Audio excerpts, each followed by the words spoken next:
మొన్న లక్ష్మి గారు వాళ్ళ బాయ్స్కి బిస్కెట్స్ వేసాం కదా, బిస్కెట్స్ ఏంటన్నా బిర్యానీది అన్నా అన్నారు. సరే అని బిర్యానీ చేసి తీసుకెళ్ళాను. ఇంకా చూసి బాగా ఎగ్జైటింగ్గా ఫీల్ అవుతున్నారు. ఈ మ్యాటర్ షెల్టర్కి వెళ్ళిపోయింది. షెల్టర్ వదిలేసి అందరు పరిగెట్టుకుంటూ మా దగ్గరికి వచ్చేసారు. ఇంక అందరికి వేడి బిర్యానీ సర్వ్ చేసాం.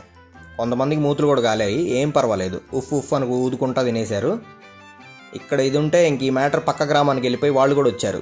అమ్మా పెట్టండి అమ్మా అని. సరే షెల్టర్గా పోదంటారా అంటే ఇంక ఎస్కాట్ బయలుదేరింది. కొంతమంది షెల్టర్ పైనే ఆగిపోయారు, వాళ్ళు కిందకి దిగరంట, వాళ్ళకి ఫుడ్ పైకి వెళ్ళిపోయింది. ఇదంతా అయిపోయాక చూస్తే మా బట్టలన్నీ మురికి అయిపోయాయి. సరే ఇంటికి వచ్చి వాషింగ్ మిషన్ ఓపెన్ చేస్తే టిక్ అంటుంది. మెషిన్ సరిగ్గా పనిచేయకపోవడానికి, వాష్ క్వాలిటీ పడిపోవడానికి కారణం మనం వాడే డిటర్జెంట్ కూడా అయి ఉండొచ్చు.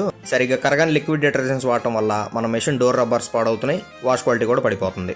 అదే మ్యాటిక్ ప్లస్ డిటర్జెంట్ ఫ్రంట్ లోడ్కి 30 గ్రామ్స్, టాప్ లోడ్కి 15 గ్రామ్స్ వాడామంటే అది పూర్తిగా కరిగిపోయి బట్టల్ని భలే ఉతికిద్ది. దాంతోపాటు మ్యాటిక్ ప్లస్ పరిమల్ షైన్ అని కూడా ఒకటి ఉంది, అది కూడా కలిపి వాడామంటే మన బట్టల బ్రైట్నెస్తో పాటు మంచి సువాసన కూడా వస్తాయి, లాంగ్ లాస్టింగ్. ఇది వాడిన తర్వాత నచ్చకపోతే డబ్బులు వాపసు. శాంపిల్ కోసం ఈ నెంబర్కి మెసేజ్ చేయండి. మన బాయ్స్ బిర్యానీ తినైతే హ్యాపీగా ఆడుకుంటున్నారు. కొద్దిసేపు లక్ష్మి గారితో దేశ అభివృద్ధి గురించి చర్చలు జరిపి వచ్చేసాను.